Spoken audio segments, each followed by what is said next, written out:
this video we're going to talk about the Jobo processing unit. So on this channel I explore both digital and analog and alternative photography, and if this interests you, this mix, please do subscribe to my channel. I hope to bring a video usually every week or at least every 2 weeks. I managed to get my hands on one of these from the 90s. We had to restore it, clean it up, pack it up and send it off to Austria. Right, here I have now a big Jobo CCP2. I say it's from the 90s. Cleaned it up, found it in the basement. It was all full of mud and sand. All the bottles are in it. This guy here is for the paper. The drum. The drum, yeah. Probably need another drum for doing negatives as such. And then there's the lift over there. Dad's got the lift. The drum goes on the lift. So the chemicals go in there and it'll rotate. I plugged it on this morning. You see the motor is down here. So this part here was going around back and forward when you turn the switch over here for the motor. So that's working. The pump, I have no idea if that's working. But when I powered it on, the temperature came up. The temperature dial seemed to be working. The on-off switch was great. And the element underneath this big black box here was heating up. So I guess it's going to work. Now the point is how I'm going to ship it back to Austria in a big cardboard box. That'll be the fun part. Sure, we'll find out.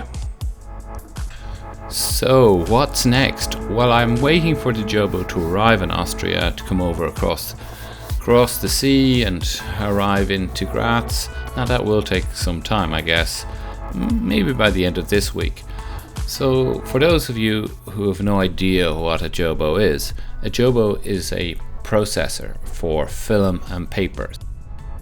Now the advantage of using the Jobo is not only is it temperature controlled, is that you can do quite a lot of film in one batch and you can do large prints in it. It's quite flexible in terms of what drums you can use on the Jobo. So finally my Jobo tank arrived from eBay. Now this little tank, which is a 25-23, handles 2 rolls of 35mm and supposedly 2 rolls of 120. Now I wouldn't be too sure if you'd put 2 rolls of 120 in this. I think you have to put it on 1 reel. So if you're buying a tank for film on a Jobo, make sure that you also get the reels. So this is the tank itself, just that it's compatible with a Jobo. You want to make sure it has, you see those this kind of cog here, that's important so it can rotate it. Now depending which Jobo you use, there is 2 types, the one with the cog and then there's the other type which has the magnet at the bottom. The one I have, which is a CPP2, uses the cog, so it has a rotator and the arm. So with that you should also get your spindle for your reels. I got 2 reels with this, so I got the whole lot, what you see here, the lid and the bottom part, all that, and these 2 reels for I think about €100. They're not cheap, no. So I've extended this one for 120, so it would take, let me just put that in here. So that's how 120 would look like in there. So, and it just on the rotator, it would just go back and forth. So it'll definitely do 1 reel of 120. Supposedly you can put 2 reels or 2 films of 120 in here. I've heard various conflicting arguments that you shouldn't do it. So I'm not exactly sure on that, but it'll certainly do 2 reels of 35mm. So that's a 35mm reel there, and you can make this one into a 35 as well. They're a bit fiddly, so 2 of those would go in. Oh yeah, put our spindle in here first. So it's fine. Then you push down on this thing, and that's it. It's locked and loaded. Light tight. Oh yeah, let me show you about the light tight. how that works. So you just push that thing up to get it open. You can see this piece here should be in there. You can actually take that out, but that part goes into this part over here, this here and there. And that's what makes it light tight, and that's where you would pour in the chemicals. Or in the Jobo, you pour it in through the arm. That's pretty much it. It tells you can do other things, other film types, 6x9, 6x12, 4x5. You need a different, I don't know, insert or something. I have seen those. I'll probably, if I get a chance, I'll do 4x5 on it. But for me at the moment, I'm doing 120 and 35mm. Hope to do some color on this. This tank is pretty old actually. Made in the Federal Republic of Germany. It's been a long time since it's been called that. Would you get a Jobo? If you're doing a lot of film work, yes. If you're doing a lot of prints, yeah, definitely. If you want to just get into film photography, then stick to just the standard Patterson development tank. It's much more flexible because if you want to develop one roll of film on this thing, yeah, you can do it, but you have to have it set up somewhere. It takes up a lot of space. This Jobo particular, this one here, this is the CPP2, which is about 1 meter length and about 40 centimeters wide. So it's quite a big unit. So what can you do with a Jobo? Well, you can certainly do E6 development for slide film and C41 development for color film and or A4 development for color prints. So if you want consistency and quality, yeah, then get a Jobo. Finally, I got my chemicals and I'm going to be able to finish off this video, the Jobo restoration video, which I'm super delighted for. It's a 1 liter kit of Teternal C41. So we can just show you the motor is working. Going back and forth. I've got my drum loaded with color film. And I can adjust the speed quite well. That's working fine.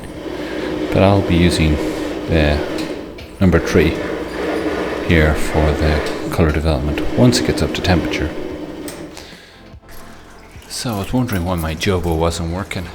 The temperature wasn't getting above 20 degrees and I noticed this small hole in here, and I checked it out on the large format photography website, and this here is a terminal reset switch, and you just stick something in here like a pen or something pointy and that resets it. Obviously the pump or something had gone astray and now it's working. You can hear the noise. Just to show you what it looks like, what's going on now, because it's earlier I wasn't sure what was going on.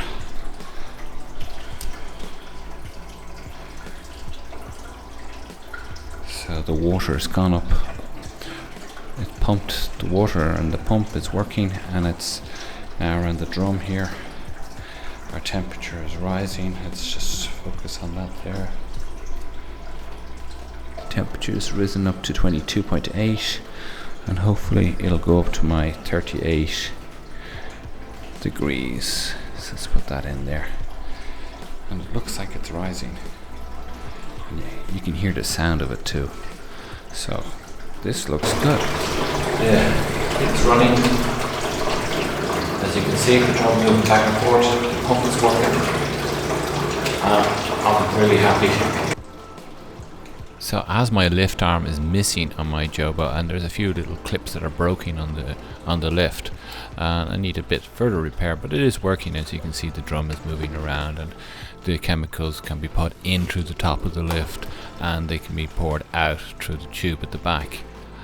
So I'm really chuffed that this thing is finally up and working. It took a while to get the actual to find out the problem with the terminal switch and just clean it up and just make sure everything was working on it. It's quite a robust machine, so if you are buying one of these second hand, you can use this video to just, to go through the things that you would check, like the motor's working, the pump's working, the temperature's working, and you can check the heater or the element underneath the unit. You have to take out that black control panel. There's 4 screws underneath it. They're kind of like thumb screws, but I think you need a flathead screwdriver to take them out. But it's straightforward, so you can actually test that module on its own. But beware of the terminal switch, because that'll probably fire out. That's probably what happened to me here, and that's why the pump didn't work. But all in all, it's an amazing machine, and I developed a roll of Kodak ColorPlus in it with C41 chemicals.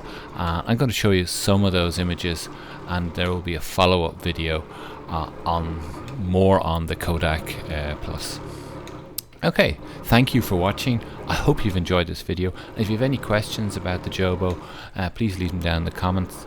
I can't promise that I'll answer everything about the Jobo, because really I'm very new to this Jobo. So these are images taken before the lockdown when I was in Dublin. And this was out in Bull Island. Back in Graz, while wandering about, I found these junkyard of old minis, and it's an image of Iris in the park. She took an image of me, and while I was back in Ireland, I caught up with my dad and we had a beer together. So spring is among us, and we're currently in lockdown, and I guess we'll end pretty soon.